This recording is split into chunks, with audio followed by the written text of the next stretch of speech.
Hello everyone. Welcome to PW Law Wala. I'm Advocate Mansi Jain. This is our session of logical reasoning जहां पर आज हम लोग करने वाले हैं the two kinds of questions जो OLET एग्जाम्स में आपसे पूछते हैं. Number one is about the central theme. तो सेंट्रल थीम क्वेश्चंस होंगे कि जहां पे आपको पूछा जाएगा कि central plot of the story क्या है या एक पैराग्राफ गिवन है तो सेंट्रल थीम क्या है स्टोरी की. वो होते हैं central theme based questions. Second kind of questions जो आते हैं वो रहते हैं आपके around the assertion and reason, जिसमें कि एक असर्शन आपको गिवन होगा, एक रीजन आपको गिवन होगा. आपको ये फिगर आउट करना होता है कि क्या ये असर्शन रीजन आपस में जेलअप हो पा रहे हैं.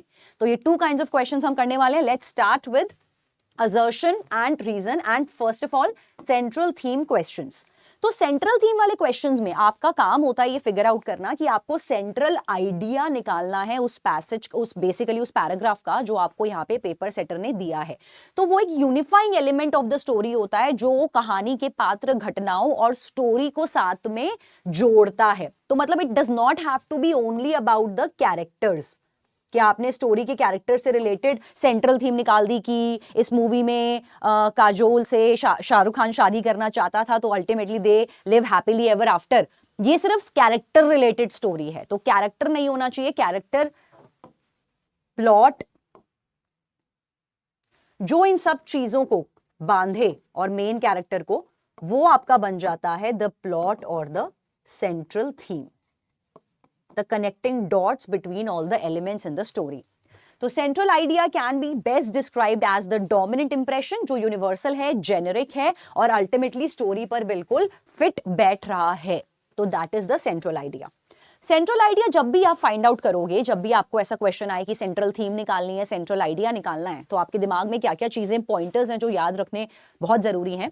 सेंट्रल आइडिया रिफ्लेक्ट करता है एक स्टोरी के अंदर डिस्कवरी, इमोशन, स्टोरी में जो भी कॉन्फ्लिक्ट्स हुए हैं, जो भी एक्सपीरियंसेस प्रोटैगनिस्ट या ऑथर ने फेस करे हैं, उन सबको मिला जुला के जो क्रक्स निकलता है वो बन जाएगा आपका central theme that revolves around the stories main character.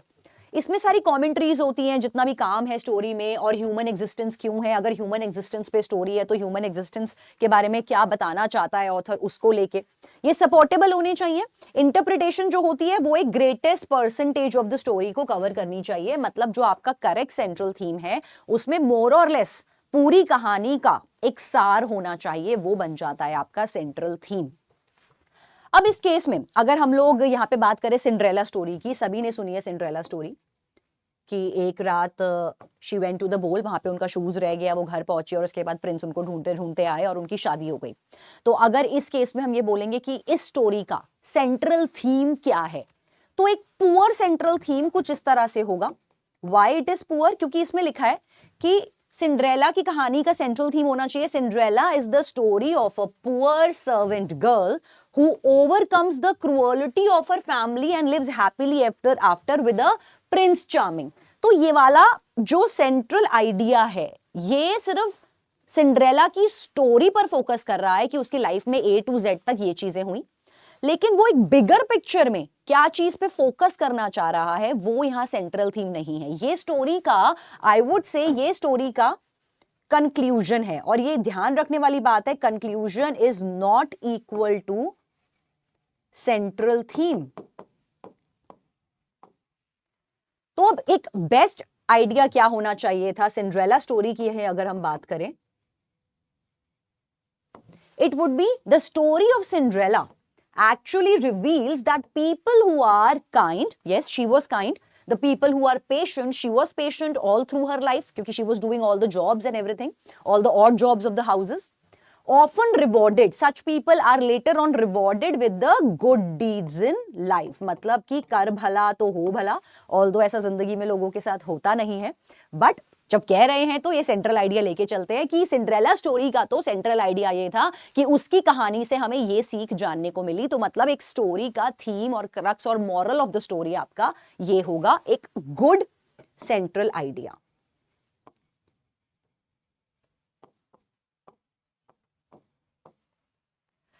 अब इसमें कुछ क्वेश्चंस में अप्लाई करते हैं सेम चीज जो भी हमने पढ़ी. तो पहले पैराग्राफ समझ लेते हैं. Due to enormous profits involved in smuggling, तो काफी ज्यादा ह्यूज प्रॉफिट्स हैं स्मगलिंग में. हंड्रेड्स ऑफ द पर्सन जो अट्रैक्ट हो रहे हैं actually in this anti national activity. तो काफी लोगों को अगर जॉब नहीं मिल रही है तो लोग इस तरफ जाए जा रहे हैं एंटी नेशनल एक्टिविटी में, क्योंकि ड्रग स्मगलिंग में बहुत ज्यादा प्रॉफिट्स जनरेट होते हैं। कुछ लोग तो ओवरनाइट मिलियनर्स भी बन चुके हैं। इंडिया की क्योंकि वास्ट कोस्टलाइन है ईस्टर्न और वेस्टर्न साइड पे, तो वाटर का इजी यहाँ पे एक्सेस है, तो यहां पर ये हेवन जैसा काम करता है स्मगलर्स के लिए, जो एक्टिविटीज आराम से शिप के थ्रू ऐसे स्मगलिंग कर पाते हैं। There is no doubt that from time to time a certain seizures were made by the enforcement authorities during raids and ambush, but even allowing these losses, the smugglers made huge profits. तो मतलब बहुत बार smugglers को ambush करने की कोशिश करी है police की टीम ने, एनफोर्समेंट डिपार्टमेंट ने पकड़ने की कोशिश करी है, सीक्रेट मिशंस भी करे हैं, लेकिन अक्सर भी ऐसा होता है कि mostly smugglers they just get away with it, वो निकल जाते हैं अपने पैसों का इस्तेमाल करके, प्रॉफिट उसके बाद भी उनको रहता है। तो मतलब एक तरीके से लॉ में भी उतना ज्यादा स्ट्रिक्टनेस नहीं है जो इनको रोक सके। तो अब आपको जानना है कि पैसेज का सेंट्रल आइडिया यहां पर क्या होना चाहिए। नंबर 1, स्मगलिंग हैम्पर कर रही है इकोनॉमिक डेवलपमेंट, तो इकोनॉमिक डेवलपमेंट को हैम्पर कर रही है ऐसा कुछ भी ऑथर ने जिक्र भी नहीं किया कि इकोनॉमिक डेवलपमेंट पे दिक्कत आ रही है। नंबर 2, स्मगलिंग को कर्ब करना चाहिए, प्लॉजिबल है कि हाँ स्मगलिंग को कर्ब करना चाहिए। Authorities are taking the strict measures, no they are not taking, तभी हमने बोला कि स्मगलर्स तो ऐसे ही बच जाते हैं। Smuggling is fast increasing in our country owing to the quick profits it entails. अब खुद देख लो डिफरेंस बी और डी में, D is the better option, क्योंकि बी सिर्फ एक पॉइंट कवर कर रहा है कि स्मगलिंग को कंट्रोल करना है, डी प्रॉपरली बोल रहा है कि वास्ट इंक्रीज, इतना प्रॉफिट हो रहा है कि लोग सब स्मगलिंग की तरफ बढ़ते चले जा रहे हैं, क्योंकि ये क्विक प्रॉफिट देता है, is actually covering the whole central theme, therefore D has to be the correct answer. Understanding another paragraph, though the waste of time और the expenditure on fashion is very large, तो generally लोग fashion पे बहुत ज्यादा time और पैसे बर्बाद करते हैं, फिर भी फैशंस जब आते हैं तो they come to stay, they are here to stay, चाहे वो जानवी कपूर की साड़ी पहनने का स्टाइल हो या फिर कोई फेमस डांस हो, चिकनी चमेली हो, तो इस तरीके से जो भी फैशन आते हैं they are somewhere here to stay, they will not go come what में, तो मतलब वो रहेंगे ही यहाँ पर कि वो कभी भी फैशन कभी भी नहीं जा सकता। However, now यहाँ पे ट्रांजिशन है, however what is now required is that strong efforts should be made to displace the excessive craze for fashion from the minds of these youngsters। तो एक चीज है, एक इस बात का सोल्यूशन प्रोवाइड किया है यहाँ पे ऑथर ने कि हम लोग क्या कर सकते हैं, हम लोगों को इस केस में एक एफर्ट्स डालने पड़ेंगे कि हमारी जो ये यंग जनरेशन इतना ज्यादा सोशल मीडिया और फैशन की तरफ बढ़ती चली जा रही है, उसको हमें कहीं ना कहीं वो बच्चों के जो माइंड्स हैं उनको डीक्लटर करना बहुत जरूरी है, डिस्प्लेस करना जरूरी है उन लोगों बच्चों का वो एक्सेसिव क्रेज जो फैशन की तरफ यंग माइंड्स का जा रहा है। तो what can be the best statement that supports, तो यहां पर इस केस में fashion is the need of the day, fashion is not need of the day ऐसा ऑथर ने नहीं कहा, क्योंकि वो तो प्रॉब्लम्स डिस्कस कर रहा है। एक्सेसिव क्रेज जो फैशन का है वो डेट्रीमेंटल है किसी की पर्सनालिटी पर, ऑथर ने पर्सनालिटी को लेके कोई डिस्कशन नहीं किया, तो ये आउटराइट एलिमिनेशन में जाएगा। सी ने कहा द होड़ for fashion should be done away with so as to not let down the constructive development, plausible option. Work and other activities should be valued more, तो यहां पर काम पे ज्यादा तवज्जो देनी चाहिए, फैशन पे कम इंपॉर्टेंस देनी चाहिए, ये ऑथर ने डिस्कस नहीं किया, तो डी एलिमिनेशन में जाएगा। That will be taking C as a correct answer, क्योंकि सी ने क्या कहा कि जो फैशन की तरफ बढ़ती जनरेशन का इतना ज्यादा होड़ है, इतना ज्यादा इंक्रीज इंटरेस्ट है, वो डन अवे कर रहा है उन लोगों के साथ, क्योंकि actually it is letting down their overall constructive mental development, तो that is why C is the correct answer choice. One of the most important humanitarian byproducts of the technology is the greater dignity and value that is impart of human labor। तो humanitarian का सबसे अच्छा by product क्या होता है कि the greater the dignity and value that it imparts to human labor। Highly industrialise society की बात करें तो कोई ज्यादा बड़ा डिफरेंस नहीं है बिटवीन ब्राह्मण and Dalit, Muslim and Hindu, they are equally useful and hence equally valuable for the industrial society। बिल्कुल, तो इंडस्ट्रियल सोसाइटी में कोई डिस्क्रिमिनेशन नहीं है, चाहे आप किसी भी जाति धर्म से बिलोंग करते हो, you can be an equal good resource to an industry। Productivity fixes the size of the paycheck and this fixes the social status। valuable है यहां पर। तो ultimately the author wants to say that कि जो technology है वो importance provide करती है, डिग्निटी एंड वैल्यू प्रोवाइड करती है ह्यूमन लेबर को, क्योंकि इंडस्ट्रियल लेवल पर अगर देखा जाए तो कोई भी रिलीजन का चाहे लेबर हो वो इक्वल वर्क कर सकता है, इक्वली प्रोडक्टिव हो सकता है. It's only the pay cheque का जो साइज है वो सोशल स्टेटस में डिफरेंशिएशन क्रिएट करता है. That is a thing. Passage best supports the statement that, कौन सी स्टेटमेंट को यहाँ पे पैसेज बेस्ट तरीके से सपोर्ट कर रहा है? टेक्नोलॉजी ही डिसाइड करती है इंडिविजुअल सोशल स्टेटस, नहीं, टेक्नोलॉजी नहीं, पे चेक करते हैं. That's why eliminated as per the author. Caste and religions are man made, ऐसा भी नहीं बताया गया कि मैन मेड है या नेचुरल आया है या किसी भी तरह का से आया है, तो बी भी आपका एलिमिनेशन में जाएगा. Human labour has dignity and value, तो ह्यूमन लेबर की डिग्निटी और वैल्यू होती है, ये क्लियरली यहाँ पे ऑथर ने बताया गया है फर्स्ट पैराग्राफ में. That will make C the correct answer choice. All individuals irrespective of caste and creed are born equal. यहां पर ऑथर ने ये बात बोली थी बॉर्न इक्वल, लेकिन वो बॉर्न इक्वल इस सेंस में नहीं बोली, वो इंडस्ट्रियल लेबर के सेंस में बोली गई है. और क्योंकि डी ऑप्शन में इंडस्ट्रियल लेबर को कनेक्टिविटी नहीं मिली है, that will make D the incorrect answer choice. Another paragraph. Future of women in India is quite brighter, और हम लोगों को हम ये होप करते हैं द एबिलिटीज जो हैं वो राइज करेंगी विमेन एम्पावरमेंट और विमेन एजुकेशन को लेके इन द फ्यूचर. नेपोलियन का कहना बिल्कुल सही था कि अगर आप एक विमेन को एजुकेट कर रहे हो तो मतलब आप होल नेशन को एजुकेट कर रहे हो, क्योंकि वो अपने बच्चों को पढ़ाती हैं, बच्चे फिर आगे जाके पढ़ाएंगे and all that, the cycle and chain goes on.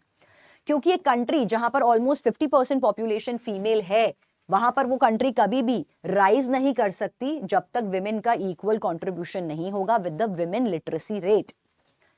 यहां पर पैसेज कौन से सेंट्रल थीम को सपोर्ट कर रहा है? Number 1, India is striving hard to emancipate for the emancipation of women. तो इमेंसिपेशन को लेके नहीं हो रहा है, यहां स्टडी को लेके बात करी गई है. That is why A is eliminated. All women should be well educated, ये बात ऑथर ने कही है ऑलमोस्ट, तो considerable option. A nation can progress only when women are given the equal rights and opportunities as men. तो ये बात कर रहा है equal rights and opportunities की, तो यहाँ पे rights and opportunities नहीं है ऑथर का पॉइंट. ऑथर ने सिर्फ एक कंजेक्चर पे बात की है, वो है एजुकेशन, क्योंकि राइट्स एंड अपॉर्चुनिटीज तो हो सकता है जॉब को लेके भी हो, इसके मल्टीपल फेसेट्स हो सकते हैं, लेकिन सिर्फ एजुकेशन की बात हुई है, तो राइट्स एंड अपॉर्चुनिटीज थोड़ा एक्सट्रीम ऑप्शन है. डी कहता है विमेन को फुल फ्रीडम इम्पार्ट करनी चाहिए टू प्रूव कि वो अपना वर्थ प्रूव कर सके और कंट्रीब्यूट कर सके in the progress of the nation. तो बिल्कुल ये बेस्ट सेंट्रल थीम है. That's why D will be the correct answer choice. Accidents को प्रिवेंट करने के लिए जो मैकेनिक्स जब भी यहाँ पे कार्स को या जो भी व्हीकल्स होते हैं उनको जब रिपेयर करते हैं, तो वहां पर कुछ एक्सीडेंट्स, अक्सर दुर्घटनाएं हो जाती हैं. तो उन एक्सीडेंट्स को प्रिवेंट करने के लिए ये तो इंपॉर्टेंट है कि जब भी मैकेनिक्स ऐसे ऑपरेशंस करें तो वो सेफ्टी डिवाइसेस का ध्यान रखें, सेफ्टी डिवाइसेस को पहने, गार्ड्स वगैरह पहने एंड मास्क वगैरह. लेकिन साथ ही साथ मैकेनिक्स को इंस्ट्रक्ट करना चाहिए कि वो सेफ्टी रूल्स को भी फॉलो करें. एक मैनुअल होता है कि जब भी आप ऐसे मरम्मत कर रहे हैं तो आपको वो मैनुअल पढ़ना बहुत जरूरी है, तो वो मैनुअल भी पढ़ा होना चाहिए, वो सेफ्टी रूल्स भी फॉलो करने चाहिए, क्योंकि अल्टीमेटली ये उनकी खुद की प्रोटेक्शन और एक्सीडेंट्स को प्रिवेंट करने के लिए जरूरी है. And lighting in the plant must be adequate, तो ताकि जब भी वो ऐसे कुछ भी फंक्शंस कर रहे हैं, गाड़ी पे जो भी काम कर रहे हैं, तो वहां पे लाइटिंग भी बिल्कुल अप्रोप्रिएट होनी चाहिए. पैसेज सपोर्ट करता है स्टेटमेंट में दैट इंडस्ट्रियल एक्सीडेंट्स को लेके क्या बता रहा है author? Fifth question, are always avoidable. Always तो ऑथर ने नहीं कहा, ये तो बिल्कुल एक्सट्रीम हो गया कि हाँ बिल्कुल अवॉइड हो ही जाएंगे. Clear elimination. बी कहता है may be due to ignorance, तो हमें ये नहीं पता कि इग्नोरेंस प्रैक्टिस हो रही कि नहीं. हमने यहाँ पे ऑथर ने बोला कि ये चीज करनी चाहिए, लेकिन इग्नोरेंस में चल रहे हैं मैकेनिक्स, ये again an extreme option. Can not be entirely overcome, तो इसने भी यही बात बोल दी कि फर्स्ट ने बोल दिया कि बिल्कुल अवॉइड कर सकते हैं, सी ने बोल दिया कि बिल्कुल भी अवॉइड नहीं कर सकते, तो फिर ये सेफ्टी वेफ्टी क्यों ही पहननी है, छोड़ दो ना, सेफ्टी पहनो ना गार्ड पहनो, सीधा ऐसी घुस जाओ मैदान जंग में. तो ये भी एक्सट्रीम हो गया. डी ने कहा they can be eliminated with the help of safety rules. Yes, that's why 2 pointers were discussed. That will make D the correct answer choice. 6 कहता है कि to forgive an injury is often considered to be the sign of weakness, कि मतलब अक्सर माफी दे देना जब कोई आपके साथ गलत करे ये एक वीकनेस का साइन माना जाता है। लेकिन अगर माना जाए जैसे कि स्कॉलर्स कहे गए हैं, फिलोसोफर्स कहे गए हैं, actually it's a sign of strength. It is easy to allow one self to be carried away, मतलब ये बहुत ज्यादा आसान होता है कि आप रिवेंज के पथ पर निकल जाएं, आप वेंजियंस और बदला के पथ पर निकल जाएं, क्योंकि आपके दिमाग में इतना ज्यादा रिजेंटमेंट, इतना ज्यादा रिग्रेट होता है जिसने भी आपके साथ बुरा किया, be it any kind of relationships. But it takes a strong character, एक एक्चुअली बहुत मजबूत कैरेक्टर वो होता है जो एक्चुअली इन सब चीजों को रिस्ट्रेन करता है और दया भाव, माफी भाव, लेट गो, मूव ऑन के केस पे फील करता है।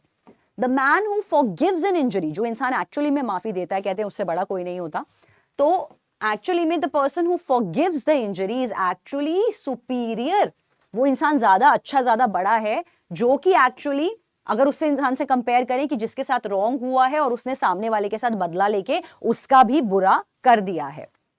तो एक्चुअली में ऐसा कुछ भी नहीं है, सिर्फ ऑथर का सोच है, ऑथर का ओपिनियन है, लेकिन कुछ लोगों को कर्मा पे नहीं छोड़ना चाहिए, गालियों से ही मानते हैं, तो वो वाली बात है। बट अगेन हमें तो ऑथर की बात पे देखना है, अपनी खुद की लाइफ से इसको रिलेट नहीं करना किसी भी बच्चों ने यहाँ पे। Passage best supports the statement, passage कौन सी स्टेटमेंट को यहाँ बेस्ट तरीके से सपोर्ट करना चाहती है? Sufferer alone knows the intensity of the suffering, कि जो सफर कर रहा होता है सिर्फ वही जानता है कि वो कितना दुख, दर्द और पीड़ा से गुजर रहा है। ऑथर फीलिंग्स को लेके बात नहीं कर रहा था यहाँ पर, वो आगे मूव ऑन और फॉरगिवनेस को लेके बात कर रहा था, तो एलिमिनेटेड। बी ने कहा people tend to forgive things happened in the past, कि मतलब लोग जनरली माफी कर देते हैं, मतलब इस वाले ने, बी ने बोल दिया कि सब लोग दुनिया में मोस्टली फॉरगिवर्स हैं, रिवेंज दे लेने वाले बहुत कम लोग होते हैं, तो इसने तो कंप्लीटली एक्सट्रीमिटी पे बात कर दी, तो ये एलिमिनेटेड।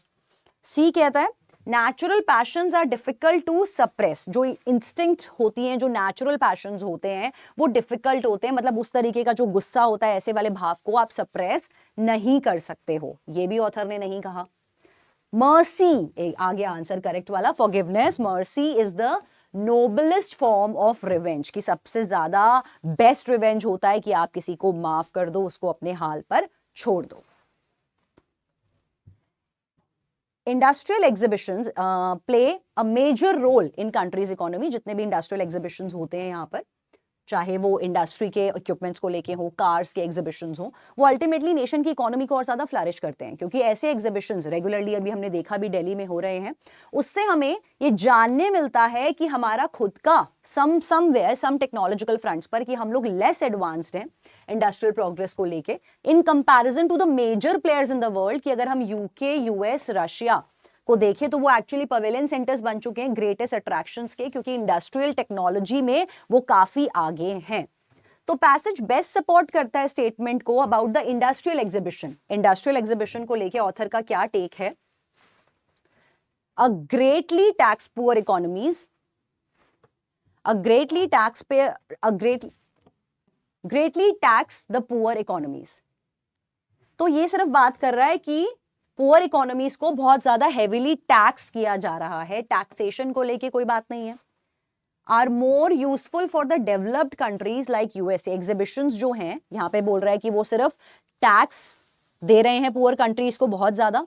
बी कह रहा है जो एग्जीबिशंस हैं वो काफी यूजफुल हैं only in the developed countries, जबकि ऑथर ने तो इंडिया का एग्जाम्पल दिया है यहां पर, like only US whose products stand out superior in the market। तो मतलब ये सिर्फ डेवलप्ड कंट्रीज को ही फायदा दे रहा है, डेवलपिंग के लिए कोई फायदा नहीं है, ऐसा ऑथर ने डिस्कस नहीं किया। Are not of much use, exhibitions का कोई इस्तेमाल नहीं है, कोई यूसेज नहीं है टू द कंट्रीज जो काफी बैकवर्ड है इंडस्ट्रियली। तो ये भी नहीं बोला कि हमारी कंट्री इंडस्ट्रियली बैकवर्ड है, तो ये भी टोटल आउट ऑफ कॉन्टेक्स्ट है। डी कहता है ये एक्चुअली जो एग्जीबिशंस हैं ये बूस्ट अप करते हैं प्रोडक्शन क्वालिटेटिवली, काफी ज्यादा अच्छे क्वालिटी लेवल पर हम लोगों का इंक्रीमेंट होगा, क्वांटिटेटिवली भी साथ के साथ, बाय एनालिटिकल कंपैरिजन। ऑथर ने बोला भी कि हम कंपेयर कर रहे हैं कि we are less advanced, they are more advanced, तो एनालिटिकल कंपैरिजन हम कर सकते हैं अपनी कंट्री के प्रोडक्ट का दूसरे के डेवलप कंट्री के प्रोडक्ट से, और उससे हम लोग का ही अल्टीमेटली इकोनॉमिक डेवलपमेंट होगा। तो entirely great answer, therefore D should be the correct one. Now this homework will be done in the practice and also what is more important कि ठीक है आप लोग सेशंस रेगुलरली अटेंड कर रहे हैं, लेक्चर्स देख रहे हैं ओलेट एग्जाम्स के, लेकिन प्रैक्टिस भी इक्वली इंपॉर्टेंट है। हम लोगों के पीडब्ल्यू के ऐप पे आपको लॉ क्वेस्ट ओलेट बैच मिल जाएगा, वहां पर जाके आप अपने डीपीपीस को प्रैक्टिस करिए। बहुत सारे मॉक टेस्ट हैं हर एग्जाम में, हर पेपर पैटर्न के हिसाब से, और यहाँ पर सेक्शनल टेस्ट भी अवेलेबल हैं। एक बार मैं let's have a look on it also. जब आप यहाँ पर अपने पीडब्ल्यू ऐप पर जाएंगे तो यहाँ पर आपको आपका लॉ क्वेस्ट ओलेट 2024 बैच मिल जाएगा। जब आप इस बैच पे टैप करेंगे तो आपके पास ऐसा कुछ खुलेगा। यहाँ पर ऊपर आप देखेंगे तो बैच का डिस्क्रिप्शन है, ऑल क्लासेस, टेस्ट और अनाउंसमेंट, सभी चीजें आपको मिलेंगी। लेकिन पीडब्ल्यू ऐप पर lectures are available both on YouTube and PW app, लेकिन जितना भी प्रैक्टिस कंटेंट है वो आपको पीडब्ल्यू की ऐप पर ही एक्सेसिबल होगा। तो ऑल क्लासेस में अगर आप जाएंगे, यहाँ पर आपको सारे सेक्शंस की अपनी क्लासेस मिलेंगी। तो फॉर एग्जांपल अगर लीगल रीजनिंग की बात करते हैं तो लीगल रीजनिंग का एक तो ऑल कंटेंट है जो आपको यहाँ मिल जाएगा, जहां वीडियोस हैं, एक्सरसाइज और नोट्स हैं। तो क्लास में जो नोट्स होते हैं वो भी आपको यहाँ मिलेंगे, आपको आपके प्रैक्टिस क्वेश्चंस भी मिलेंगे और वीडियो लेक्चर्स भी प्रोवाइडेड होंगे। तो एग्जाम्पल जैसे अगर हम यहाँ पे जाते हैं लीगल रीजनिंग 2 पर, तो अगेन जैसे आप यहाँ देखेंगे कि नोट्स हैं, यहाँ पर डीपीपी भी मिल जाएगा आपको, सेक्शनल टेस्ट जैसे हैं यहाँ पे आपके लिए ये। Now it's locked right now, but अगर आप इसको देख सकते हैं। साथ ही इस केस में अगर आप मॉक टेस्ट पे जाना चाहें तो ये मॉक टेस्ट आपके लिए अवेलेबल है ऑल टेस्ट, टेस्ट, अनाउंसमेंट्स में। यहाँ पर ये सारे मॉक्स आपके लिए अवेलेबल हैं जो भी पोस्ट किए गए हैं, and it's all of it's is the free of cost but only on PW app. तो इस केस में आपको ये प्रैक्टिस करना बहुत ज्यादा इंपॉर्टेंट है, क्योंकि सिर्फ lectures would not be helpful, lectures के साथ equal practice will help you sail through the OLET exams. Now let's understand the questions that are based on assertion and reason. तो assertion and reason में सबसे पहले जितने भी आपके exams होंगे आपको एक टाइप ऑफ क्वेश्चन फॉर्मेट कैसा रहता है, आपके साथ क्या होगा कि आपको एक स्टेटमेंट गिवन होगी जिसपे लिखा होगा assertion, assertion करके आपको एक स्टेटमेंट गिवन होगी, फिर एक स्टेटमेंट गिवन होगी आपको जहां पर लिखा होगा रीजन। आपसे ये पूछा जाता है ऑप्शन चॉइसेस में, जैसे कि यहां पर लिखा है, तो जैसा कि है असर्शन और रीजन में आपको एक स्टेटमेंट गिवन होगी और एक रीजन गिवन होगा। असर्शन को हमें मान के चलना होता है कि एक पर्टिकुलर हमें ट्रू स्टेटमेंट गिवन है, और रीजन हमें ये देखना होता है कि क्या ये रीजन इस पर्टिकुलर असर्शन का बिकॉज हमको प्रोवाइड कर पा रहा है कि नहीं।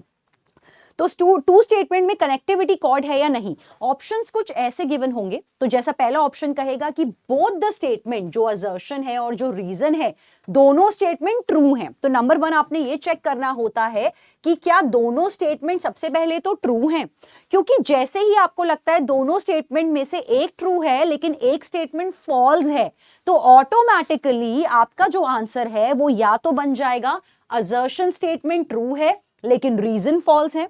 तो आपका करेक्ट आंसर होगा कि असर्शन तो ट्रू है लेकिन इसका जो रीजन वाली स्टेटमेंट है वो फॉल्स है।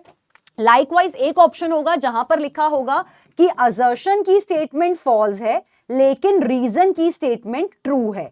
तो जैसे ही आपको लगता है दोनों स्टेटमेंट में से कोई भी एक स्टेटमेंट फॉल्स है, तो ऑटोमेटिकली आपका आंसर सी या डी में से निकल के आता है, क्योंकि सी और डी में ऐसा ही गिवन होगा। सी में लिखा हो सकता है असर्शन ट्रू है, रीजन फॉल्स है, डी में लिखा हो सकता है कि असर्शन फॉल्स है और रीजन ट्रू है। तो इस तरीके से आपको ऑप्शन है जैसे रीजन ट्रू है, असर्शन रॉन्ग है। और अगर दोनों ही फॉल्स हैं, अगर फिफ्थ ऑप्शन भी गिवन है, अगर दोनों स्टेटमेंट ट्रू स्टेटमेंट नहीं है, दोनों कंप्लीटली फॉल्स स्टेटमेंट है, तो एक ऐसा भी ऑप्शन होगा जो सीधा सीधा कहेगा both of the statements are false statements. तो ये तो रहा सिर्फ ट्रू फॉल्स के बेसिस पे अपने ऑप्शंस को यहाँ पे बॉइल डाउन करना, जिससे हमने ए और बी ऑप्शंस को इजीली एलिमिनेट कर दिया। लेकिन अब काम होता है दोनों के बीच में कनेक्टिविटी पकड़ने का, जो ए और बी का आंसर हो सकता है।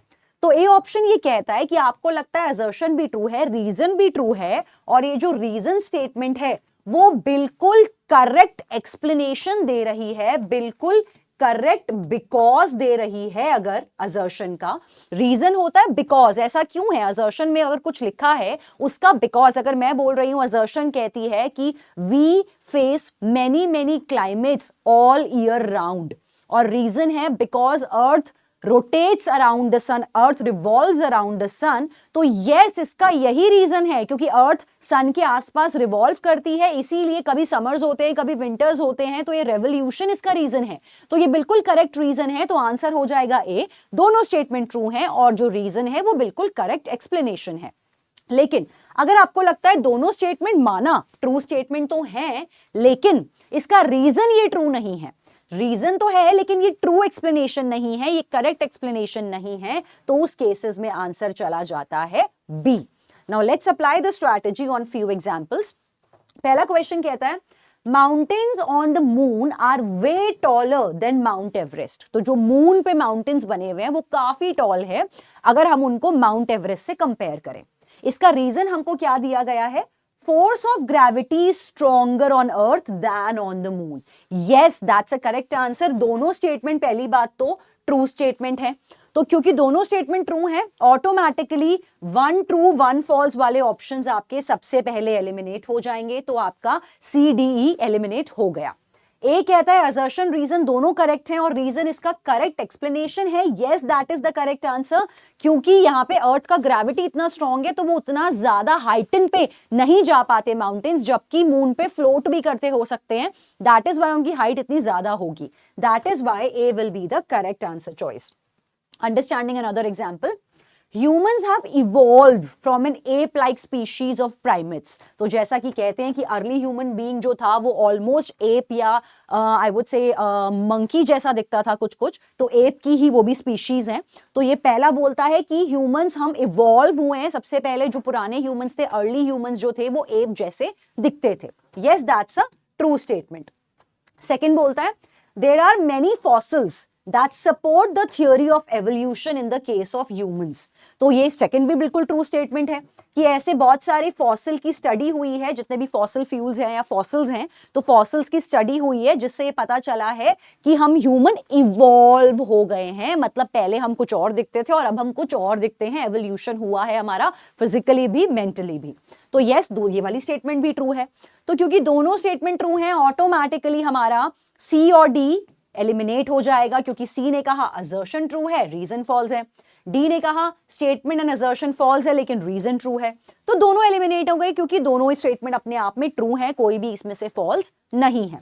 अब पहला कहता है असर्शन रीजन दोनों करेक्ट है और ये करेक्ट एक्सप्लेनेशन भी है, तो यहां पर अब सुनने में लगेगा यार हाँ ये तो सही है, बिल्कुल सही रीजन जा रहा है, ए करेक्ट आंसर है, लेकिन समझिए ये इनकरेक्ट आंसर है, B will be the correct answer. ये करेक्ट रीजन इस बात का नहीं है, ये वाला बोल रहा है सिर्फ सेकंड ऑप्शन कि ह्यूमन का एवोल्यूशन हुआ है और इसके पीछे फॉसिल स्टडी इसका रीजन है। सेकेंड स्टेटमेंट ने कहा ह्यूमन एवोल्यूशन हुआ है और हमने फॉसिल स्टडी करी है तो उससे हमें पता चला है कि ह्यूमन का एवोल्यूशन हुआ है, लेकिन फर्स्ट स्टेटमेंट ने कहा कि ह्यूमंस का एवोल्यूशन हुआ है एप से। सेकंड ने ये रीजन नहीं दिया फर्स्ट का कि एप ही अर्ली ह्यूमन बीइंग जैसा दिखता था या अर्ली ह्यूमन बीइंग एप जैसा दिखता था, बंदर या मंकी जैसा दिखता था, ये सेकंड में रीजन नहीं दिया है। That is why B will be the correct answer कि दोनों स्टेटमेंट हैं तो सही ट्रू है, लेकिन रीजन जो है वो करेक्ट एक्सप्लेनेशन नहीं है। Now let's understand the questions. पहला कहता है dogs are easily one of the most social creatures on earth. ठीक है, true statements है, बिल्कुल काफी social creatures होते हैं। Dogs have been artificially bred from wolves over several generations. तो इसका yes ये भी बिल्कुल ट्रू स्टेटमेंट है, दोनों स्टेटमेंट ट्रू हैं। तो यहां पर इसने बोला रीजन क्या दिया है इसका, क्योंकि डॉग्स को आर्टिफिशियली ब्रीड किया जाता है अगर हम वोल्व से कंपेयर करें, तो आर्टिफिशियली जब आपने उनको ब्रीड किया तो ह्यूमन कांटेक्ट में वो आए तो ऑटोमेटिकली वो सोशल भी हुए, that's why they are the best pets. तो ये बिल्कुल करेक्ट एक्सप्लेनेशन है, that will make A the correct answer कि ए भी असर्शन रीजन दोनों ट्रू हैं और आर इसका बिल्कुल करेक्ट एक्सप्लेनेशन है। Understanding another question, music is soothing to everybody. Music हर किसी के लिए बहुत ज्यादा सूदिंग होता है, ठीक है, दैट्स ट्रू। सेकंड बोलता है rhythmic sounds stimulate the brain and produce a soothing effect.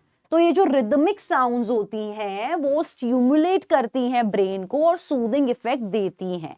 तो रिदमिक साउंड्स जो हैं वो तो क्या पता मशीन से भी आए, किसी और चीज से भी रिदमिक साउंड्स आ सकती हैं। सी ने कहा माना ये स्टेटमेंट भी ट्रू है, इसने कहा रिदमिक साउंड्स जो होती हैं वो ब्रेन को स्टिमुलेट करती हैं और सूदिंग इफेक्ट देती हैं, लेकिन यहां पर ये ट्रू है लेकिन पार्शियली ट्रू है। यहां तक ट्रू है कि रिदमिक साउंड ब्रेन को स्टिमुलेट तो करती है माना, लेकिन वो सूदिंग इफेक्ट देती है। अगर रिदमिक साउंड बहुत ज्यादा हार्श नॉइजेस की वजह से आ रही है, फायर क्रैकर्स या मशीनरी की वजह से आ रही हैं, तो वो रिदमिक साउंड ब्रेन को सूदिंग इफेक्ट नहीं देंगी, वो और ज्यादा अनोइंग फीलिंग देंगी। तो yes, this statement is ultimately the false statement. तो हमारा यहां पे करेक्ट आंसर रहेगा D, that assertion statement is true but the reason is the false statement. Seeds should be treated with fungicide solution. तो seeds को treat करना चाहिए एक फंगीसाइड सोल्यूशन से। फंजाइसाइड सोल्यूशन होता है जिससे कि फंगस ना लग पाए सीड्स में, तो पहले ट्रीट करना चाहिए उनसे। ट्रीट का मतलब है नहीं कि उनको पार्टी नहीं देनी चाहिए, उनको उसमें सोक करना चाहिए ताकि वो सीड्स को हम लोग यूज कर सकें। रीजन कहता है क्यों करना चाहिए, seeds do not germinate unless treated with fungicide solution. इन्होंने कह दिया, रीजन इसका क्या दिया है कि सीड्स ग्रो ही नहीं कर पाएगा जब तक आप उसको इस पर्टिकुलर सोल्यूशन में नहीं डालोगे। तो ये फॉल्स स्टेटमेंट है। इतनी बार आप चाहे आज अपने घर पे किचन गार्डनिंग करो या नॉर्मली हम लोग एक पर्टिकुलर सीड्स को एक उपजाऊ मिट्टी में बो भी दें, जर्मिनेट करे, तो वहां पर भी वो ग्रो करना शुरू कर देगा, चाहे बेशक आपने उस सीड को फंजाइसाइड सोल्यूशन में नहीं भी डाला है। तो ये स्टेटमेंट ऑटोमेटिकली फॉल्स है। इसने कहा है जब तक आप इस सोल्यूशन में नहीं डालोगे सीड्स ग्रो कर ही नहीं पाएंगे। एंड फर्स्ट स्टेटमेंट यस, वो ट्रू है, शुड बी ट्रीटेड करना तो चाहिए सो दैट वो अच्छी ग्रोथ में आ जाए। तो that will make assertion the true statement and reason is the false statement. That's why C will be the correct answer choice. Appendix is a vestigial organ in human body. Vestigial organ ऐसा organ होता है जिसका body में किसी function में requirement नहीं होता, ना डाइजेशन में, ना एक्सक्रीशन में, या मल्टीपल प्रोसेस जो बॉडी में हो रहे हैं उनमें कोई उसका यूसेज नहीं होता है। तो दैट इज वाई हम लोग अपेंडिक्स को बोलते हैं। हर ह्यूमन बॉडी में एक अंदर ऑर्गन होता है जिसको अपेंडिक्स कहते हैं। तो बोला गया अपेंडिक्स जो है वो एक वेस्टिजियल ऑर्गन है। रीजन क्या दिया है, it does not participate in digestion. बिल्कुल एक्यूरेट रीजन है, दोनों स्टेटमेंट ट्रू है कि डाइजेशन में इसका कोई रोल नहीं होता, और करेक्ट रीजन भी है क्योंकि वो पार्टिसिपेट ही नहीं करता डाइजेशन में, उसका कोई रोल ही नहीं है। दैट इज वाई तो वो वेस्टिजियल ऑर्गन है। That will make A the correct answer कि असर्शन एंड रीजन दोनों ट्रू है और आर बिल्कुल करेक्ट एक्सप्लेनेशन भी है ए स्टेटमेंट की। Next question, in the event of violation of any legal right, जब भी कोई टॉर्ट्स में आपका राइट वायलेट करता है, आपका राइट इन्फ्रिंज करता है, तो जो अग्रीव पार्टी है जिसको हम प्लेंटिफ बोलते हैं लॉ ऑफ टॉर्ट्स में, वो एंटाइटल्ड है अनलिक्विडेटेड डैमेजेस के, मतलब कि उनको कॉम्पेंसेशन मिलता है defendant party wrong doer party से अगर रॉन्ग डूअर पार्टी आपका कोई भी राइट वायलेट करेंगी। तो that's a definitely a true statement. Reason कहता है इसके पीछे पर्पस क्या है, ऑब्जेक्ट क्या है कि हमें डैमेजेस देने हैं to the aggrieved party. Obviously जो विक्टिम पार्टी है उसको डैमेजेस देने हैं ताकि वो इंसान उस सेम पोजीशन में पहुंच सके जिसमें वो था अगर उस बेचारे के साथ वो रॉन्ग कमिट ना होता। तो अल्टीमेटली वो डैमेजेस उसकी पोजीशन को वापस उस जगह करने के लिए हैं। एग्जाम्पल के तौर पे अगर डिफेंडेंट आपके साथ अगर आज कोई टॉर्ट्स कमिट करता है जिस वजह से आपका 1 लाख रुपए का नुकसान हुआ, तो अब कोर्ट ये बोलेगा कि डिफेंडेंट आपको 1 लाख का कॉम्पेंसेशन देगा, और उसके पीछे रीजन भी यही कह रहा है ताकि आप वापस उस ओरिजिनल पोजीशन में पहुंच सको जो 1 लाख के नुकसान से आपकी पहले थी। तो yes, that is the correct reason for that and a true statement. That will make again A the correct answer, that assertion and reason are true and reason is ultimately the correct explanation of assertion. So whenever you practice your assertion reason question, identify the statements बहुत ज्यादा closely. सबसे पहले तो ये देखना बहुत जरूरी है कि true है या false statement है. Second strategy will be find the connectivity chord. अगर आपको दिखता है कि assertion reason में connectivity chord है तभी वो gel up कर पाएंगे. Accordingly you will find out your answers. Central theme question में हमेशा ध्यान रखेंगे कि सेंट्रल थीम क्या है पूरी ऑथर की, किस चीज पर ऑथर का पूरा प्लॉट रोटेट कर रहा है वो मैटर करता है। सेंट्रल थीम में आपको स्टोरी का क्रक्स नहीं देना क्योंकि वो तो कंक्लूजन है। सेंट्रल थीम होना चाहिए आपका जब भी आप सेंट्रल थीम के क्वेश्चन करो कि टोटली जो ये पूरा पैराग्राफ है, जो पूरी स्टोरी है, उसका बेसिक आइडिया क्या है, जिसको हम लोग हिंदी में मॉरल, इंग्लिश में I would say moral of the story भी कहते हैं। This is our session of logical reasoning, जहां पर आज हम लोग दो इंपॉर्टेंट टॉपिक पढ़ने वाले हैं, that is flaw in the argument and parallel reasoning. तो क्या होता है flaw in the argument in parallel reasoning में? फ्लॉ होता है कि यहां पर एक आर्ग्यूमेंट में, फ्लॉ का मतलब है there is the logical error in the argument, there is a fallacy already given in the argument. आपका काम है उस एरर को सिर्फ पहचानना, कोई न्यू पीस ऑफ इंफॉर्मेशन यहां ऐड नहीं करनी होती। यहां पर आप जब पढ़ रहे होंगे तो आपको पढ़ते पढ़ते लगेगा कि क्या रीजन है जिस वजह से प्रीमाइस और जो आपका कंक्लूजन है पैसेज के अंदर, they are not gelling up together. कुछ ना कुछ तो रीजन है, कुछ ना कुछ तो लोचा है बॉस, जिस वजह से जब मैंने ये स्टेटमेंट पढ़ी तो मुझे पढ़ते पढ़ते लगा यार कि प्रीमाइस और कंक्लूजन एक दूसरे के साथ फिट नहीं बैठ पा रहे हैं। मतलब पढ़ते पढ़ते लगा कि कहानी में कुछ ना कुछ तो झोल है। तो कहानी में क्या वो फ्लॉ है, ये आपका काम होता है पहचानने का जब भी आप फ्लॉ इन द आर्ग्यूमेंट के क्वेश्चंस के साथ डील करते हैं। तो यहां पर ultimately you have to identify a flaw. आप कोई न्यू पीस ऑफ इंफॉर्मेशन नहीं ऐड करेंगे, ध्यान रखेंगे यहां पे कोई new piece of information add नहीं करनी। आपको सिर्फ इतना देखना है कि आर्ग्यूमेंट में एक इनवैलिड अजम्पशन हो रही है जो प्रीमाइस और कंक्लूजन को साथ में जेलअप नहीं कर रही है। क्या है वो इनवैलिड अजम्पशन, वो आपको ऑप्शंस में गिवन होगा, आपको फिगर आउट करना है। अच्छा, ये है आर्ग्यूमेंट का ultimate flaw. Argument is already unsound, argument is already flawed. आपका सिर्फ टास्क क्या बनता है यहां पर? To identify that flaw. The only work over here is to identify the flaw which is important. अब एग्जाम्पल, अगर इसको हम सिंपल सा एक एग्जाम्पल लेते हैं कि यहां पर ऑथर कह रहा है कि I know it's going to rain tomorrow, क्योंकि बिकॉज किस बात पे बोल रहा है कि यहां पर ऑथर कन्विक्शन दे रहा है कि मुझे कंफर्म पता है कि कल रेन होगी। ये प्रिडिक्शन उसने किस बिहाफ पे की है? ये प्रिडिक्शन उसने इसलिए की है क्योंकि उसने ये फोरकास्ट सुना है अपने फेवरेट रेडियो स्टेशन पर। तो ये फोरकास्ट क्योंकि उसने फेवरेट रेडियो स्टेशन पे सुना है, चाहे बेशक जो बाकी के रेडियो स्टेशंस हैं जो फेवरेट नहीं हैं उन्होंने बिल्कुल नहीं कहा कल बारिश होगी, लेकिन क्योंकि फेवरेट रेडियो स्टेशन ने कह दिया तो ये मान लेना कल बारिश होगी। यही आर्ग्यूमेंट का फ्लॉ है कि अल्टीमेटली जो ऑथर है, जो कंक्लूजन ड्रॉ कर रहा है, वो प्रॉपर प्रीमाइस के बिना ड्रॉ कर रहा है। यही है आर्ग्यूमेंट का फ्लॉ। तो इस केसेस में आपको बहुत अलग अलग तरीके के फ्लॉज होते हैं। कभी कभी आर्ग्यूमेंट में फ्लॉज होते हैं आपको रिवर्स कॉजालिटी के। रिवर्स कॉजालिटी का मतलब है कि आर्ग्यूमेंट कॉज को इफेक्ट मान लेता है और इफेक्ट को कॉज मान लेता है, लेकिन एक्चुअली में उल्टा होता है। रिवर्स कॉजालिटी हो जाता है कि आर्ग्यूमेंट मानेगा कि ये जो कॉज है ये कॉज नहीं है, ये एक्चुअली इफेक्ट है, और जबकि जो कॉन्सिक्वेंस है उसको कॉज मान लेगा, जबकि वो ऑटोमेटिकली यहां पर इफेक्ट ही होता है, उसको कॉज मान लेना। तो कॉज को इफेक्ट मानना, इफेक्ट को कॉज मानना, गलत रॉन्ग कैलकुलेशन आपकी फ्लॉ जैसी होती है। समटाइम्स आपको फ्लॉज गिवन होते हैं नेसेसरी एंड सफिशिएंट कंडीशंस के बीच में। ऑथर यहां पर अपने आर्ग्यूमेंट में यह मान लेगा जो कंडीशन जरूरी है किसी चीज को होने के लिए वो नेसेसरी कंडीशन है, जबकि वो सिर्फ एक सफिशिएंट कंडीशन है। तो सफिशिएंट और नेसेसरी यहां पर कंडीशंस में कंफ्यूज करना, स्वैप करना भी आपके एक टाइप का फ्लॉ इन द आर्ग्यूमेंट होता है। अपीलिंग टू ट्रेडिशंस,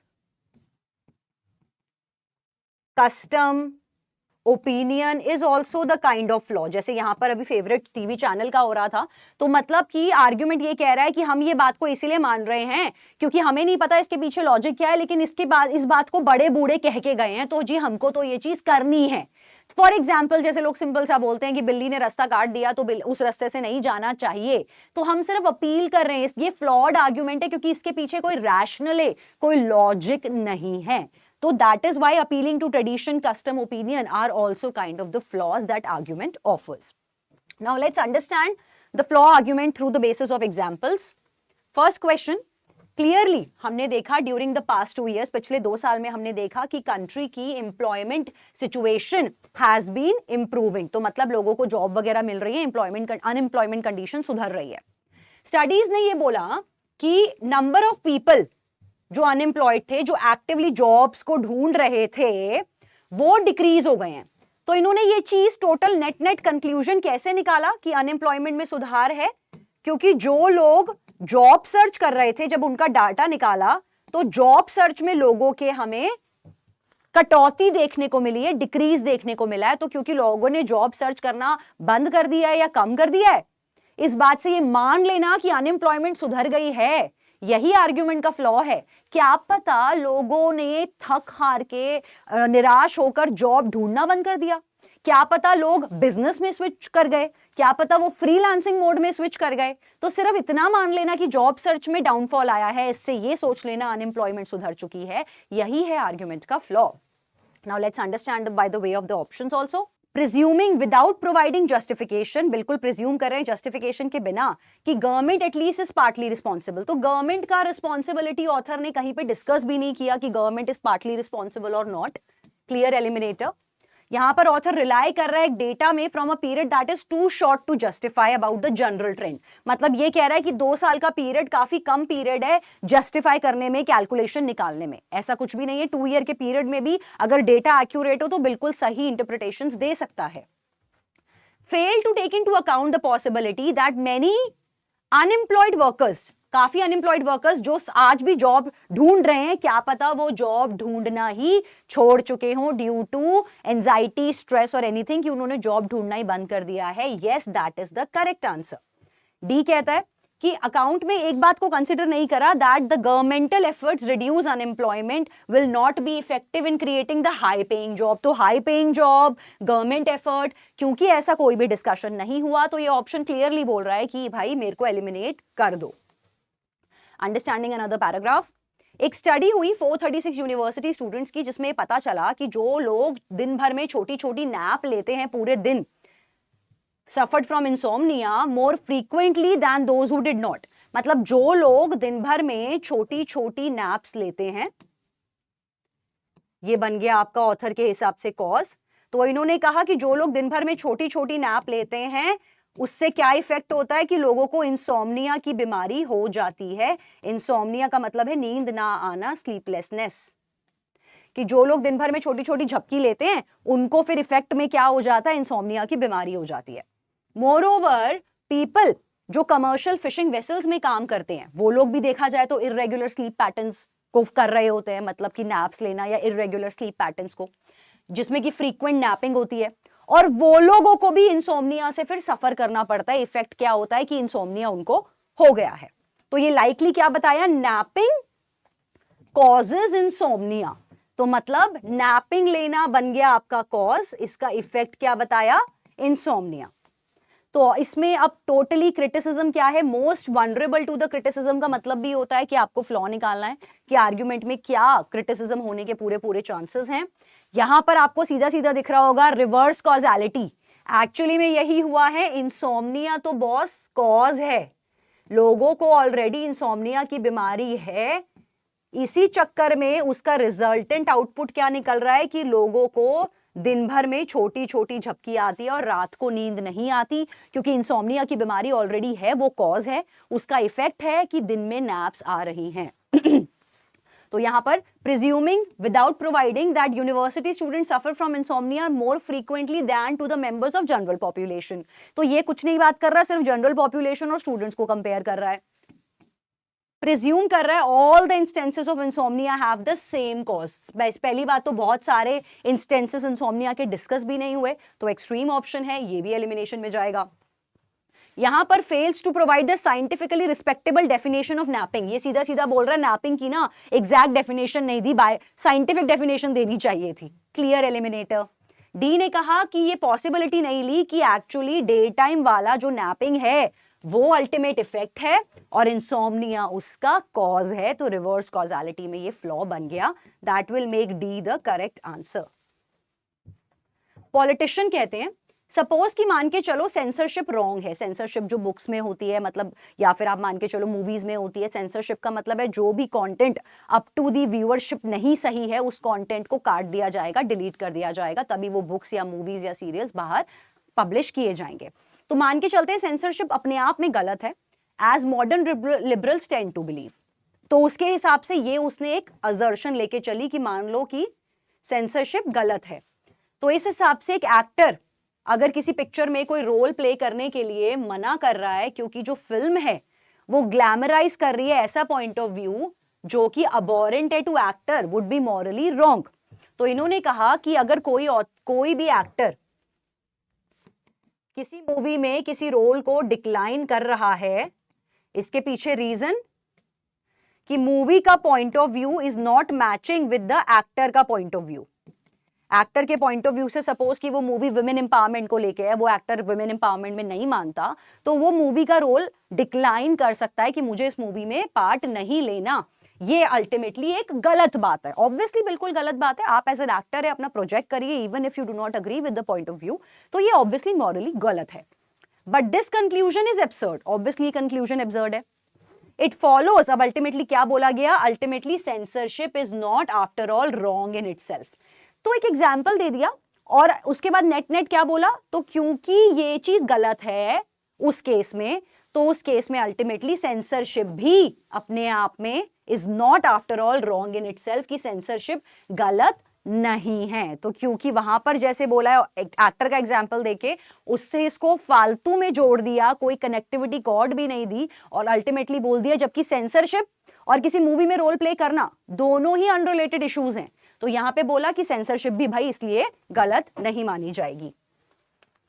यहां पर वनरेबल टू क्रिटिसिज्म किस ग्राउंड पर हो सकता है रीजनिंग का, uses the term liberal in order to discredit opponent's point of view। Liberal को सिर्फ डिस्क्रेडिट करने के लिए यूज किया गया है? नो, क्योंकि ये ऑप्शन सारे पॉइंट्स को कवर नहीं कर रहा, एग्जैक्ट फ्लॉ को कवर नहीं कर रहा। Taken for granted that there is a moral obligation to practice the profession, profession को जी जान से करना चाहिए, ये मॉरल ऑब्लिगेशन है, ये आर्ग्यूमेंट का फ्लॉ नहीं है। ऑथर ने कंक्लूजन ड्रॉ किया जो कि इनकंसिस्टेंट है with the premise it accepts. Yes, that's a correct answer. इसने कहा, ऑथर ने कंक्लूजन ड्रॉ कर लिया कि सेंसरशिप बिल्कुल ओके है, लेकिन वो जो एग्जांपल है वो प्रीमाइस जो दिया है एक्टर का रोल डिक्लाइन करने का, उसके साथ पे जेलअप नहीं हो पा रहा, मतलब फालतू का एग्जांपल देके फालतू का कंक्लूजन ड्रॉ कर लिया। That is why C is the correct answer. Author ने प्रिज्यूम करा without providing justification that film role decline करना constitute censorship in the relevant sense. तो ये रेलेवेंट सेंस में नहीं है, तो इस केस में डी आपका गलत आंसर में जाएगा। Now let's understand another question. रे क्या बोलता है, रे का कहना है कि सिंधिया क्लेम करती है कि उसकी गाड़ी का जो ट्रंक है, जो आगे वाला पार्ट है ट्रंक है, वो बार बार खुलता रहता है जब भी गाड़ी किसी गड्ढे से टकराती है। तो जब भी गाड़ी कभी भी पॉट होल से टकराती है, किसी भी गड्ढे से टकराती है, तो उसका इफेक्ट क्या होता है कि उसकी कार का ट्रंक खुल जाता है। फिर भी येट मतलब transition, she also acknowledge that trunk in that car had popped up on several other occasions and that on none other occasions had the car hit a pothole. ये भी कहने वाली बात है कि अदर ओकेजन्स पर भी, मतलब जब गाड़ी किसी गड्ढे से नहीं भी टकराई, उन अदर ओकेजन्स पर भी गाड़ी का ट्रंक खुल गया है। तो मतलब इसका मतलब गाड़ी का ट्रंक खराब है, तभी गड्ढे में भी खुल जाता है, बिना गड्ढे के भी खुल जाता है। अब यहां पर देयरफॉर ऑथर का कंक्लूजन क्या है, ये तो सारा प्रीमाइस रहा। ऑथर का कंक्लूजन है कि सिंधिया को mistakenly attribute the trunks popping open to car having hit a pothole. तो ऑथर ने क्या बोला कि सिंधिया को ये मिसकंसेप्शन है कि ट्रंक जो है वो सिर्फ पॉट होल पर ही खुलेगा। यहां पर उसको मिस्टेकनली उसने एट्रीब्यूट कर लिया कि जो पॉपिंग ओपन है ट्रंक का, वो कार तब होगा जब हिट करेगी किसी भी पॉट होल को। Now let's understand what can be the flaw. पहला कहता है, फेल कर दिया ऑथर ने कंसिडर करने का कि पॉसिबिलिटी की जो ट्रंक्स ऑफ अदर कार्स हैं, बाकियों की गाड़ी का कोई यहाँ पे जिक्र नहीं हो रहा, सिर्फ सिंधिया की कार के बारे में डिस्कशन हो रहा है। ऑथर कह रहा है बाकी की गाड़ियों के भी ट्रंक ऐसे खुल जाते हैं जब भी वो पॉट होल से टकराते हैं। Clear eliminator. ऑथर ने पॉसिबिलिटी नहीं कंसिडर की कि pot holes have negative effects. Pot holes के माना नेगेटिव इफेक्ट्स हैं, लेकिन गाड़ी का ट्रंक बाकी टाइम क्यों खुलता है, वहां से कोई कनेक्टिविटी नहीं दी। ऑथर ने प्रिज्यूम करा जस्टिफिकेशन के बिना कि if one event causes another, it cannot also cause a third event।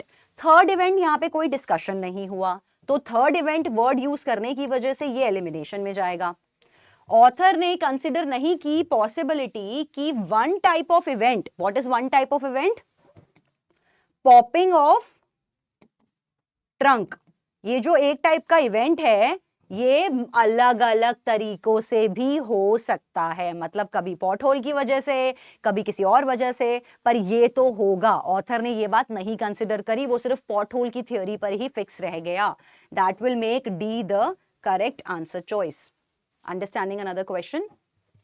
Industrialist का ये मानना है कि एनवायरमेंटलिस्ट ने ये कंटेंट किया है, जो भी एनवायरमेंट की तरफ लोग जागरूक होते हैं, एनवायरमेंटलिस्ट होते हैं, उनका एक कंटेंशन है दैट एमिशंस जो निकल रही हैं फैक्ट्री में से जो भी एयर एमिशंस निकल रही हैं वो हेल्थ रिस्क क्रिएट करेंगी जो लोग डाउनविंड रहते हैं। डाउनविंड का मतलब है जो जहां तक भी वो धुआं जाएगा तो जो भी आसपास के अफेक्टेड एरिया है उन लोगों को हेल्थ रिस्क होगा। ओनली टेस्टिमनी, मतलब टेस्टिमनी का मतलब है प्रूफ, तो ओनली प्रूफ जो यहाँ पे दिया गया है अपने आर्ग्यूमेंट के सपोर्ट में वो कैसे, it comes from the residents of the community surrounding the factory. तो ये वाला एनवायरमेंटलिस्ट ने किस बात पे बोली है, क्योंकि उन लोगों ने आसपास के लोगों से जब बात की तो रेजिडेंट्स ने बोला हाँ हमको फैक्ट्री के धुएं से दिक्कत हो रही है, तो उन लोगों ने अल्टीमेटली मान लिया कि हेल्थ रिस्क होंगे। But only a trained scientist, जो एक एक्चुअली एक्सपर्ट साइंटिस्ट है, वही डिटरमिन कर सकता है कि वेदर और not the emissions are dangerous, कि मतलब एक्चुअली में लोग तो कह रहे हैं ठीक है, मान ली लोगों की बात कि उनको दिक्कत है, लेकिन एक एक्चुअली एक्सपर्ट साइंटिस्ट ही बता पाएगा कि ये जो एमिशंस हैं ये एक्चुअली में डेंजरस भी हैं या नहीं। And none of the residents are scientist. साथ के साथ ऑथर ने ये भी बोल दिया, और क्योंकि वो जो रेजिडेंट्स हैं जिन्होंने बोला है कि हाँ जी हम लोगों को प्रॉब्लम हो रही है हेल्थ की, उनमें से कोई साइंटिस्ट है ही नहीं, और सिर्फ साइंटिस्ट ही बता सकता है कि डेंजरस है ये मामला या नहीं। तो हेंस इस बात से ऑथर ने क्या कंक्लूजन निकाला कि फैक्ट्री की एमिशन यहां पर इस केस में सेफ है। तो क्योंकि पढ़ते पढ़ते ही फ्लॉ समझ में आ गया, क्योंकि यहां पर रेजिडेंट्स ने बोला, रेजिडेंट्स में से कोई साइंटिस्ट नहीं था, तो ये मान लेना कि इसका मतलब कंपनी के एमिशंस में, इंडस्ट्री के एमिशंस में कोई प्रॉब्लम नहीं है, ये गलत कंक्लूजन ड्रॉ किया है यहां पर ऑथर ने। तो यहां पर क्या रहेगा हमारा फ्लॉ? फर्स्ट कहता है इंप्यून कर रहे हैं motives of the residents rather than the assessing the reasons for their contention. Motives की बात नहीं हुई, रेजिडेंट्स के क्या मोटिव्स हैं, क्या इनर इंटेंशंस हैं, वो बिल्कुल भी डिस्कशन नहीं हुआ, तो यहां से फ्लॉ नहीं निकल सकता। ऑथर ने कंसिडर नहीं करा safety of emissions from other sources, बाकी के सोर्सेस सेफ हैं अनसेफ हैं, वो कहां की बात कहां जुड़ रही है फालतू में, करंट कंपनी की बात हो रही है। Present no testimony from scientists that emissions are safe. Yes, that's a correct answer. कि it presents no testimony, इसने कोई टेस्टिमनी यहाँ पर नहीं दी साइंटिस्ट के केसेस में कि एमिशन सेफ हैं। माना साइंटिस्ट ने, किसी ने नहीं बताया सेफ है अनसेफ है, तो जब तक साइंटिस्ट ने कुछ बोला ही नहीं, ये मान लेना कि हाँ डेफिनेटली सेफ ही होगा। अभी तक तो साइंटिस्ट ने ना हाँ बोला है ना बोला है, उसको ऑटोमेटिकली समझ लेना कि कंपनी के फेवर में है, कोई हेल्थ रिस्क नहीं है। यही है आर्ग्यूमेंट का फ्लॉ। यहां पर डी कहता है fails to discuss the benefits of factory. Benefit की तो कोई बात ही नहीं हो रही, अभी सिर्फ एमिशंस की बात हो रही है, सेफ्टी प्रोटोकॉल्स की बात हो रही है। बेनिफिट क्या है क्या नहीं है वो ऑथर ने डिस्कस नहीं किया। That will make C the correct answer choice. Understanding another question. Sydney का मानना है, दो फ्रेंड्स बात कर रहे हैं, सिडनी एंड स्टेफनी। सिडनी कहती है कि parents differ in their belief about the rules to which their children should be subjected. मतलब different parent different parenting, simple सा फंडा है। हर पेरेंट के अपने अलग रूल्स होते हैं कि उनको किस तरीके से बच्चे की पेरेंटिंग करनी है। So any disciplinary structure in school is bound to create resentment, कि कभी भी कोई भी स्कूल कोई भी डिसिप्लिनरी स्ट्रक्चर अगर अडॉप्ट करता है, बच्चों को मारने का, बच्चों को पनिशमेंट देने का, या बच्चों को ऐसे ही माफ करने का, या फाइन इंपोज करने का, वो अल्टीमेटली रिजेंटमेंट लेके आएगा, गुस्सा या नेगेटिव फीलिंग्स लेके आएगा, क्योंकि it will contradict some parental approach. Obviously मतलब कि सपोज कि स्कूल ने नया रूल बनाया कि अब से जो बच्चे भी लेट होंगे उनको स्कूल में एंटर करने नहीं दिया जाएगा, तो हो सकता है कुछ पेरेंट्स इससे सहमति दें कि हाँ यार बिल्कुल सही है, तभी बच्चे टाइम पे तैयार होना शुरू करेंगे। कुछ पेरेंट्स हो सकता है इससे असहमत हो, ये सोचकर कि यार स्कूल ही तो है, बच्चा 5 मिनट अगर लेट पहुंच गया तो आप क्या पूरे दिन के पीरियड उसके वेस्ट कराना चाहते हो। तो इन्होंने कहा कि स्कूल चाहे कोई भी करिकुलम ले ले, कुछ ना कुछ पेरेंट्स को तो दिक्कत रहेगी, क्योंकि पेरेंट्स डिफर करते हैं, किसी ना किसी को तो कॉन्ट्राडिक्टरी ओपिनियंस आएंगे। इस बात पर स्टेफनी का क्या कहना है? तुम्हारा कंक्लूजन इनकरेक्ट है। वो सिडनी को कह रही है तुम्हारा कंक्लूजन इनकरेक्ट है। एजुकेशन रिसर्च ने ये दिखाया कि जब पेरेंट्स से लिस्ट किया गया थिंग्स जहां पर वो चाहते हैं, they want their children school to provide good discipline is always on the top chart. उसने कहा मैं तुम्हारी बात से सहमत नहीं हूं, क्योंकि मैंने देखा है, जब भी हमने सर्वे वगैरह करा हमने देखा कि हर पेरेंट स्कूल से एक ही चीज मांगता है जो टॉप पर रहती है, स्कूल से एक्सपेक्ट करता है, वो है गुड डिसिप्लिन।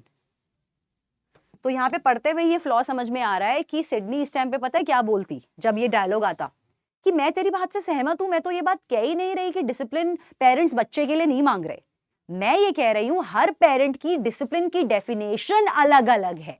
यही है आर्ग्यूमेंट का फ्लॉ। तो let's understand. It focuses on educational research rather than educational practice. Research के ऊपर तो कोई फोकस ही नहीं हुआ, डिसिप्लिनरी करिकुलम कैसा होना चाहिए उस पर फोकस है। It addresses a more general issue than addressing in the Sydney's argument. General issue, no, it was a specific issue. यहां पर it does not counter Sydney's suggestion. बिल्कुल स्टेफनी की जो बात है, मैंने अभी सीधा आपको एग्जांपल दिया, वो सिडनी की बात को काउंटर नहीं कर रही। सिडनी कहेगी मैं तेरी बात से तो सहमत हूं, पर इस बात का तो कोई जवाब दे कि अलग अलग पेरेंट अलग अलग डिमांड। तो सिडनी की बात को वो कोई काउंटर भी नहीं कर पा रही कि parents have diverse ideas of what constitutes is actually a good discipline. That will make C the correct answer. D कहता है the phrase high on list, जो कि डिसिप्लिन चाहते हैं parents, is not specific enough, वो बिल्कुल specific नहीं है to give useful information about what parents desire from school. मतलब ये लाइन क्लियरली बता नहीं पा रही है कि पेरेंट्स एग्जैक्टली स्कूल से क्या चाहते हैं।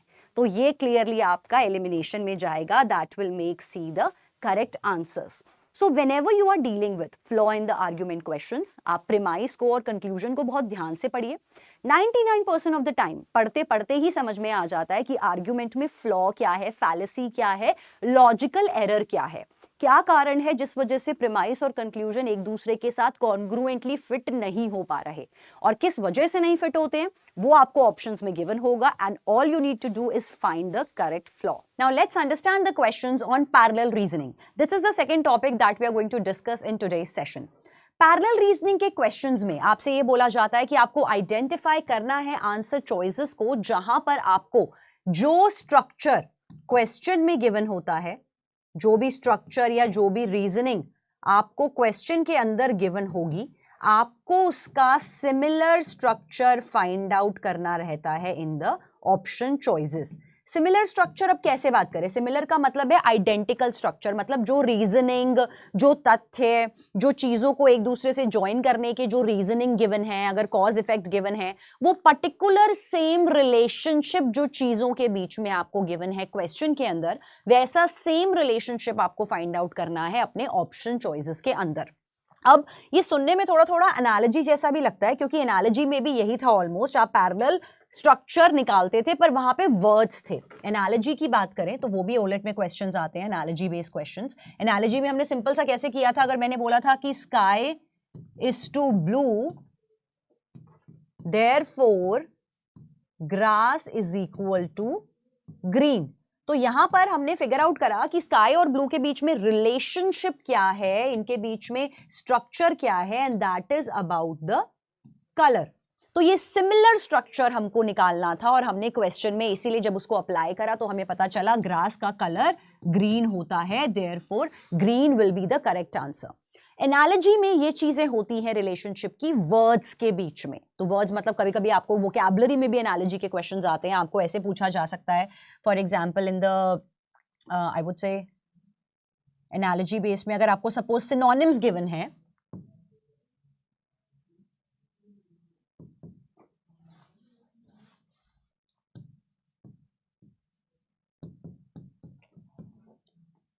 गुड, benevolent, benevolent का मतलब होता है a person who is very much kind, will amount to bad is to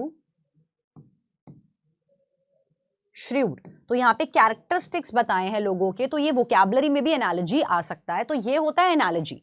लेकिन अभी हमारे पास क्वेश्चन है पैरेलल रीजनिंग का। तो पैरेलल रीजनिंग में क्या होता है, यहां पे आपको रीजनिंग फाइंड आउट करनी होगी, मतलब आपको पूरा का पूरा रिलेशनशिप फाइंड आउट करना होगा। इसका कुछ एग्जाम्पल हम ऐसे ले सकते हैं। मैंने बोला that coffee plantation rise this year, coffee output, जो भी फार्मर्स ने कॉफी को प्लांट किया उसका जितना भी आउटपुट था वो इस बार काफी अच्छा आया, because farmers used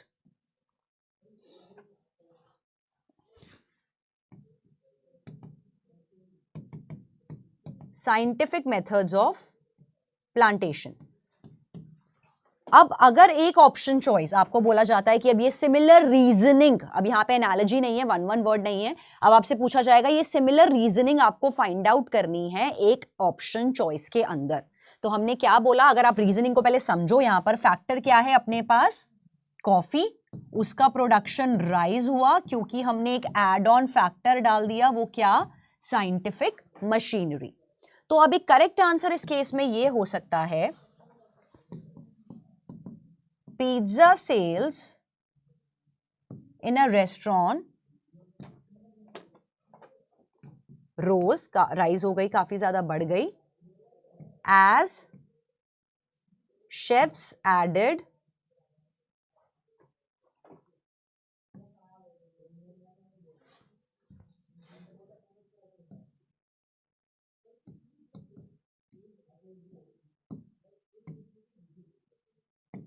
a fusion herb, कि इस किसी पर्टिकुलर रेस्टोरेंट की, किसी पर्टिकुलर पिज्जा प्लेस की पिज्जा की सेल काफी ज्यादा बढ़ गई है, काफी ज्यादा शूट अप हो गई है। इसके पीछे रीजन क्या था कि वहां के जो शेफ्स थे जो पिज्जा बेक कर रहे थे, उन्होंने एक नया फ्यूजन स्पाइस जैसे पार्सले हो गया, कोई भी हर्ब पिज्जा पे डालना शुरू कर दिया। तो ये सिमिलर रीजनिंग आपको मिल रही है अपने क्वेश्चन के अंदर। तो पैरेलल रीजनिंग में आपका काम ये होता है कि जो रिलेशनशिप चीजों के बीच में आपको क्वेश्चन में गिवन है, जैसे यहाँ पे हमें जो गिवन है वो ये था कि पर्टिकुलर प्रोडक्ट की सेल राइज हो गई है क्योंकि हमने एक नया एड ऑन फैक्टर ऐड किया है, वो है यहाँ पे scientific method of plantation. Same reasoning मुझे एक ऑप्शन चॉइस के अंदर मिल गई है जो कह रहा है कि पिज्जा की सेल राइज हुई है क्योंकि एक नया एड ऑन फैक्टर आ गया, that is the fusion herb. तो इस तरीके से आपको similar relationship, similar structure apply करना होता है अपने आंसर चॉइसेस में। यहां पर जितने भी पैरेलल रीजनिंग के क्वेश्चंस होते हैं उनकी ये कुछ क्वेश्चन स्टेम्स होती हैं, मतलब इस तरीके से आपसे पूछे जाते हैं। जब भी आपके पास ये क्वेश्चंस आएंगे अपने एलसैट एग्जाम में, अपने ओलेट एग्जाम्स में, तो यहां पर आपको ये जब भी क्वेश्चंस के वर्ड्स हो, मतलब आपको पैरेलल रीजनिंग निकालनी है। दैट मींस क्वेश्चन पूछेगा आपको directly, which of the following option is giving the parallel reasoning, which option is closely parallel, मतलब ऑलमोस्ट पैरेलल लाइंस पे जा रहा है, मतलब parallel lines never meet and they are almost equal, closely resemble, immediately एक दूसरे से मिलता जुलता कौन सा ऑप्शन लग रहा है आपको, या मोस्ट सिमिलर। तो मतलब ऑप्शन आपको वो फाइंड आउट करना है जो क्वेश्चन की लाइन पर दौड़ रहा हो, जो क्वेश्चन का फंडा या सिस्टम या उसको कॉपी कर रहा हो, वो होता है आपका parallel reasoning. So let's understand by the way of the question. First question follows. Economist का कहना है कि जितने भी हैमबर्गर जॉइंट्स हैं जो कि फ्राइज और ड्रिंक्स ऑफर करते हैं उनके रेवेन्यू इंक्रीज हो जाते हैं। तो मतलब जितने भी हैमबर्गर जॉइंट्स हैं, अगर वो दो चीजें देंगे, नंबर 1 फ्राइज और नंबर 2 अगर वो उसके साथ ड्रिंक्स भी ऑफर करेंगे, तो ये दो फैक्टर ऐड करके उनकी प्राइसेस, उनकी सेल्स काफी ज्यादा हाई हो जाती है, रेवेन्यू बढ़ जाता है। अब एक एग्जाम्पल दिया है इन्होंने उसके बाद बर्गर शैक का। बर्गर शैक एक ऐसा हैमबर्गर जॉइंट है और क्योंकि वो फ्राइज और ड्रिंक्स ऑफर करता है तो डेफिनेटली वो अपना रेवेन्यू मैक्सिमाइज कर रहा होगा। तो ये sort of flaw in the argument भी है। अभी हम लोगों ने फ्लॉ किया है, यहाँ पे फ्लॉ क्या है कि जस्ट बिकॉज एक रेस्टोरेंट फ्राइज और ड्रिंक्स ऑफर कर रहा है और हमारा क्वेश्चन कह रहा है कि फ्राइज और ड्रिंक्स से रेवेन्यू मैक्सिमाइज होता है। मैक्सिमाइज रेवेन्यू तब होता है, फ्राइज और ड्रिंक्स आप दे रहे हो लेकिन आप खाना बिल्कुल थर्ड क्लास सर्व कर रहे हो, तो ये दोनों चीजें ऑफर करने के बावजूद भी आपका रेवेन्यू इंक्रीज नहीं हो सकता। क्वेश्चन ने कहा कि आप ये चीजें ऑफर करोगे तो आपका रेवेन्यू इंक्रीज होगा। और यहाँ पे फ्लॉ क्या है आर्ग्यूमेंट में, हमने बोला कि बर्गर शैक बॉस एक रेस्टोरेंट है जो ये दोनों चीजें ऑफर कर रहा है, तो डेफिनेटली वो भी एक्सेल कर रहा होगा। हमें नहीं पता, तो यही आर्ग्यूमेंट के अंदर फ्लॉ है, लेकिन अभी हमें निकालना है इसका पैरेलल स्ट्रक्चर। तो इसी तरीके से पढ़ते पढ़ते आपको फ्लॉ समझ में आ जाना चाहिए आर्ग्यूमेंट के अंदर।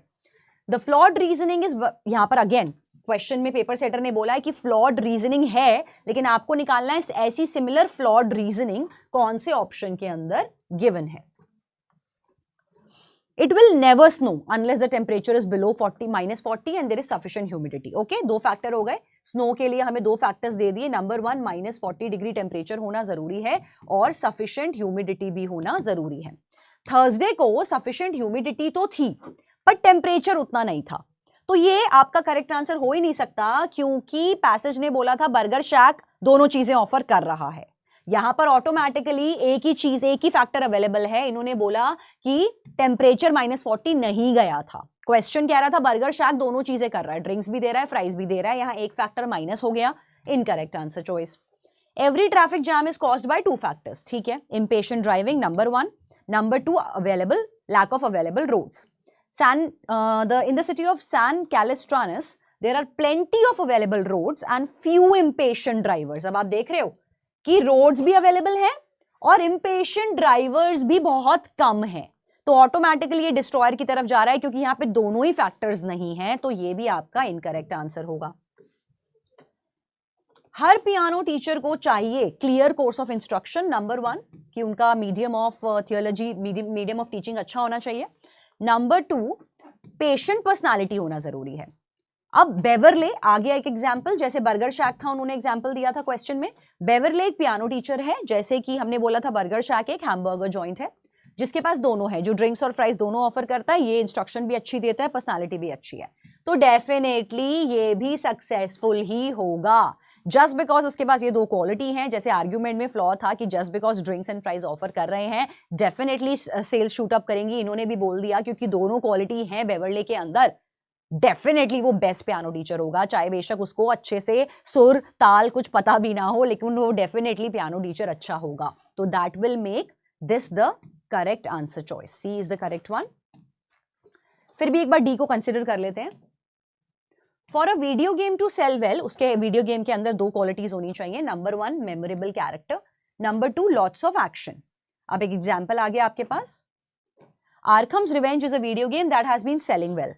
ठीक है, therefore it must have a memorable character and lots of action. अब आपको लगेगा ये भी सिमिलर सा लग रहा है, लेकिन यहां पर डिफरेंसेस, इन्होंने ऑलरेडी बोल दिया है कि ये सेल वेल कर रहा है, तो इन्होंने अजम्पशन क्या निकाल दी इस केस में. लास्ट लाइन में इन्होंने अजम्पशन क्या दी, तो क्योंकि वो सेल वेल कर रहा है तो हम ये अज्यूम करके चल रहे हैं कि वो दोनों क्वालिटीज इसके अंदर हैं.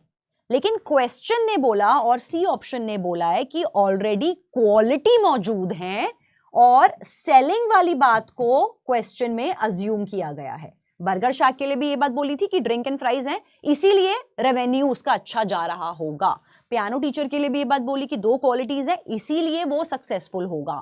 जबकि डी ऑप्शन कह रहा है कि वो क्योंकि सक्सेसफुल है इसीलिए उसमें ये दोनों क्वालिटीज होंगी. That is why D is the incorrect answer choice. Another question, अगर एक वाइन को रिसीव होता है high score from a national sommelier association, जो वाइन्स को रेटिंग्स देते हैं, तो it is more likely to be sold in fine dining restaurant. तो मतलब सिंपल सा पॉइंट क्या है कि अगर रेटिंग अच्छी आ गई आपको इस एसोसिएशन के थ्रू, तो इसका रिजल्ट क्या होगा, दैट सेलिंग आपकी मार्केट में वाइन की काफी ज्यादा अच्छी रहेगी, specially in the fine dining restaurants. एक नई वाइन आई है, अब एग्जाम्पल दे दिया इन्होंने ऑरेगन का, जिसको रिसेंटली हाई स्कोर मिल गया है नेशनल सोमेलियर एसोसिएशन से. तो इसका मतलब है it's more likely a chance कि उसको फाइन डाइनिंग रेस्टोरेंट्स में सेल आउट किया जाएगा, वो रहेगी अवेलेबल, जो कि अगेन क्वेश्चन का यहां पर हमें गिवन है. तो सेम एग्जाम्पल को रिलेट कर दिया कि रेटिंग अच्छी है क्योंकि इस वाइन की इसको मिल गई है, तो डेफिनेटली ये रेस्टोरेंट्स में भी अवेलेबल होगी. Now, which of the following is reflecting the reasoning in the argument? Same आपको reasoning find out करनी है. First option कहता है using recycled material is beneficial to the environment. Some newspapers only use recycled paper in their products, therefore newspaper is likely to be beneficial to the environment. यहां पर ये clear cut unrelated answer है क्योंकि कोई rating की बात नहीं की, कोई किसी चीज के एक्सेल की बात नहीं की या सेलिंग की बात नहीं की, तो automatically unrelated option. Older coins are more valuable. Anita has a coin believe to have originated from colonial era but lacks any proof. तो नेगेटिव एक पॉइंट आ गया. सीधा सीधा क्वेश्चन का नेचर समझो कि यहाँ पे कॉइन के बारे में एक नेगेटिव बोल दिया कि it lacks any proof. Question जो था हमारा मेन क्वेश्चन, वहां पे कुछ भी नेगेटिव नहीं बोला गया था, ना ही सोमेलियर एसोसिएशन के खिलाफ, ना ही वाइन के खिलाफ, ना ही रेस्टोरेंट्स के लिए, कुछ भी नेगेटिव नहीं बोला गया था, और यहां पर एक नेगेटिव पॉइंट आ गया, तो automatically a clear eliminator. Pearls that are larger than average are more likely to retail for higher price. तो अब इन्होंने क्या बोला था, सेम चीज आ रही है. इन्होंने बोला था कि वाइन जिसको रेटिंग मिल जाती है वो अच्छी वाइन कंसिडर होती है. तो इन्होंने क्या बोल दिया कि जो लार्जर पर्ल्स होते हैं उनकी प्राइस मार्केट में ज्यादा हाई होगी. सॉर्ट ऑफ वन क्वालिटी आ गई from the question. Pearl diver found a dozen pearls that are much larger than average. तो मतलब सेम रेटिंग है कि वाइन को, इस वाली जो ओरेगन वाइन थी उसको रेटिंग मिल गई है ऑलरेडी. इसका मतलब है कि पर्ल डाइवर को लार्जर देन एवरेज पर्ल्स मिल गए हैं. देयरफॉर ये पूरे चांसेस हैं कि उनकी हायर प्राइस में मार्केट में सेल आउट होगी. जैसे कि क्वेश्चन ने कहा कि क्योंकि रेटिंग मिल गई है वाइन को तो पूरे चांसेस हैं वो फाइन डाइनिंग रेस्टोरेंट्स में अवेलेबल होगी. तो सेम पॉइंट यहां पे बोला गया कि क्योंकि रेटिंग मिल गई है, क्योंकि लार्जर देन एवरेज पर्ल्स मिल गए हैं, तो ये पूरे चांसेस हैं कि मार्केट में उनकी प्राइस काफी अच्छी रहेगी. तो on that note this will be the correct answer choice. I think that one is C. Considering the D option, brighter colors attract more attention. Professor attracts a lot of attention. Therefore, he probably tends to wear bright colors. तो ये भी again unrelated है. Therefore, incorrect answer choice. Another one. All English Springer Spaniels have long hair. तो एक ये आपको cat की variety बताई है. तो जो Springer Spaniels होते हैं उनके हमेशा, उस breed के हमेशा लॉन्ग हेयर होते हैं. All Rottweilers have short hair. Another category of cat कि जो रॉटविलर होते हैं उनके बाल थोड़े से या फर थोड़ा सा उनके छोटे होते हैं. Each of, sorry it's the dogs, I am sorry it's not the cats, it's the dogs breeds. Tina का जो डॉग है वो क्रॉस ब्रीड है दोनों के बीच में, मतलब वो दोनों का कॉम्बो है. तो दैट इज वाई उसके मीडियम हेयर हैं, क्योंकि दोनों का वो क्रॉस ब्रीड है. तो इसका मतलब इसलिए उसके डॉग के मीडियम लेंथ हेयर हैं. तो मतलब 1+1 को अगर प्लस करके हम एक नई वैरायटी निकालेंगे तो उसके पास दोनों क्वालिटीज होनी चाहिए. ये रीजनिंग है आपके क्वेश्चन की. सेम रीजनिंग अब आपको अप्लाई करनी है अपने ऑप्शंस में. तो ये फ्लॉड रीजनिंग जो है मोस्ट क्लोजली कहां पर रिजेंबल कर रही है. Number 1, all cars made by Cord are very well made. All cars made by Faisler are very poorly made. तो अब यहां पर देखो कि कॉर्ड कार के बारे में एक क्वालिटी बताई है कि वो अच्छी बनी होती हैं, और फिजलर के बारे में बताई गई है कि वो गंदी गाड़ियां बनाते हैं. Half of the cars on Jim's lot are very well made and other half are very poorly made. तो यहां पर क्लियरली मिक्स ब्रीड के बारे में कुछ भी बात नहीं हो रही है. जिम के पास गाड़ियां हैं अपने पार्किंग लॉट में, और कुछ गाड़ियां एक कंपनी की है जो अच्छी बनाती है, कुछ गाड़ियां उस कंपनी की है जो बेकार गाड़ियां बनाती है. तो ब्रीड या मिक्स वाली गाड़ी तो कोई ऑटोमेटिकली नहीं है. तो क्लियर एलिमिनेशन. बी क्या कहता है, all players on Wildcats have brown hair, all players on the Razorbacks have red hair. चलो दो अलग अलग क्वालिटी हमको मिल गई है. Members of Moe family are on both wildcats and razorbacks. Therefore, some members have brown hair and some members have red hair. Again, class अलग-अलग है, group अलग-अलग है, अलग-अलग quality है. Mixture, mixed breed या cross जैसा इस option में भी कुछ नहीं दिख रहा है. Therefore, elimination. All economists have linear algebra. All physicists have relativistic mechanics. अलग-अलग quality है दो breeds की, fine. इकोनॉमिस्ट की अलग क्वालिटी गिवन है, फिजिसिस्ट की अलग क्वालिटी गिवन है. विल्मा दोनों है, ओके फाइन, ब्रीड आ गया कॉमन. विल्मा इकोनॉमिस्ट भी है और फिजिसिस्ट भी है. Therefore Wilma knows both linear algebra and relativistic mechanics. तो ये वाला जो पॉइंट है यहां पर, ये इनेट क्वालिटी को लेकर नहीं है, ये सिर्फ उसके प्रोफेशन से रिलेटेड है, उसके जो वो है उसके जॉब से रिलेट कर रहा है. अगेन क्रॉस ब्रीड जैसा मिक्सचर नहीं दिखा रहा है इकोनॉमिस्ट एंड फिजिसिस्ट का. तो that's why it's an incorrect answer choice. D option क्या कहता है, let's consider. All halogen gases are toxic to humans, fine, halogen gases के बारे में बोल दिया कि वो टॉक्सिक होती है। All non radioactive noble gases are non toxic, तो एक सेकेंड कैटेगरी ऑफ गैसेस है जो नॉन रेडियो एक्टिव गैसेस हैं, वो उतनी ज्यादा टॉक्सिक ह्यूमंस के लिए नहीं है। तो मतलब एक गैस है हैलोजन जो काफी खतरनाक है, दूसरी होती है आपकी नॉन रेडियो एक्टिव जो कम खतरनाक है, नॉन टॉक्सिक है। Nobegen is a new gas, okay, आ गया कुछ नया, could be a mix breed also.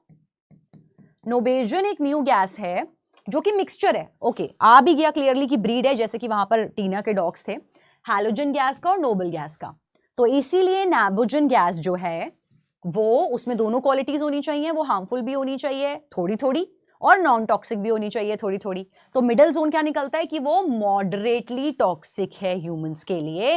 That will make D the correct answer choice in the parallel reasoning. Now starting with question number 4, it has been scientifically established that all dogs bark, ठीक है, तो हमने यहाँ पे बोला कि fine, एक particular breed के बारे में बात कर रहे हैं हम कि all dogs bark, as a result कोई भी एनिमल जो बार्क कर रहा है वो डॉग ही होगा। फ्लॉ इन द रीजनिंग तो यहीं से समझ में आ रहा है, क्वेश्चन ही थोड़ा सा फ्लॉड है। अगर क्वेश्चन फ्लॉड है तो आंसर भी डेफिनेटली फ्लॉड से ही निकलेगा, क्योंकि पैरेलल रीजनिंग निकाल रहे हैं। तो इन्होंने कहा क्योंकि ऑल डॉग्स बार्क, तो अगर कोई भी एनिमल इफ इट्स बार्किंग, तो हम क्या अज्यूम करके चल रहे हैं कि बॉस वो डेफिनेटली डॉग ही होगा। तो अब इन्होंने क्या कहा कि if a person hears an animal bark, किसी को सुनाई देता है किसी भी जानवर के बार्किंग की आवाज, तो that person safely can conclude कि बॉस वो डॉग ही होगा। मतलब अगर जैसे कहीं पे भी भौंकने की आवाज आए, बार्किंग की आवाज आए, तो ये मान लो कि 100% अगर if any animal is barking, it is definitely 100% going to be a dog. तो ये आर्ग्यूमेंट में ऑब्वियसली फ्लॉ है, लेकिन आपको सिमिलर फ्लॉ निकालना है। नंबर 1 ए ऑप्शन क्या कहता है? All debt that should be avoided is high interest debt because all high interest debt should be avoided.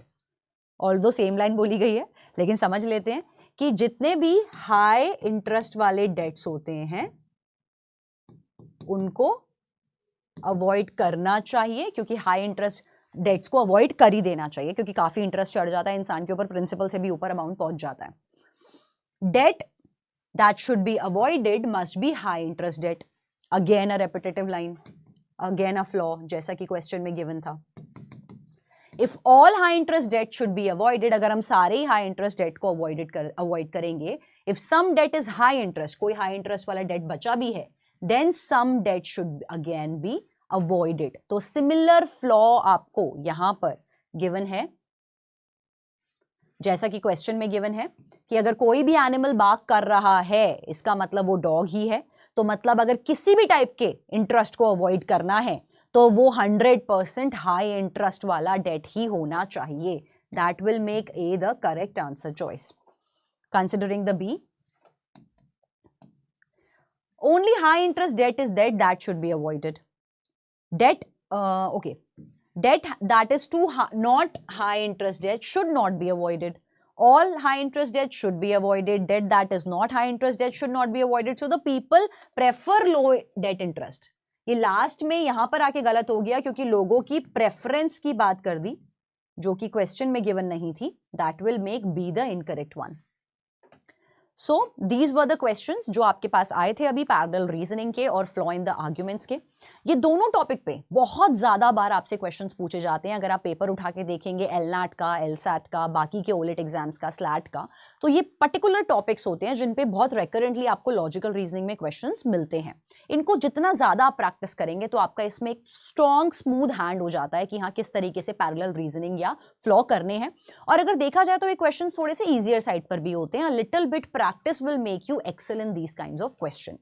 साथ ही जो एक इंपॉर्टेंट बात वो है कि आपको पीडब्ल्यू ऐप पर जाकर अपने जितने भी ओलेट एग्जाम से रिलेटेड मॉक टेस्ट हैं, डीपीपीज हैं, उनको सॉल्व करिए रेगुलरली। क्लास में जितना आप पढ़ रहे हैं, लेक्चर्स आपको यूट्यूब पे भी अवेलेबल हैं, पीडब्ल्यू ऐप पर भी अवेलेबल हैं, लेकिन जितना भी आपका प्रैक्टिस कंटेंट है वो आपको यहाँ पर पीडब्ल्यू ऐप पर ही मिलेगा। अपने क्लास के सेक्शन में आपको वहां पे अपना लेक्चर का नेम मिल जाएगा, क्लास नोट्स आपको वहां पर मिलेंगे जो क्लास में करते हैं, डीपीपीज होंगी, बहुत सारे मॉक टेस्ट हैं। जितनी ज्यादा प्रैक्टिस आप करेंगे उतना यहाँ पर आपको समझ में आएगा कि पेपर का पैटर्न क्या है, एक्यूरेसी डेवलप होगी, टाइम मैनेजमेंट करना आएगा। अगर आप मॉक को प्रैक्टिस करोगे तभी आप मेजर एग्जाम के लिए बैठ पाओगे, उस तरह से प्रिपेयर हो पाओगे। तो तो मिलते हैं आपसे अगले सेशन में, तब तक के लिए take care everyone, bye bye all.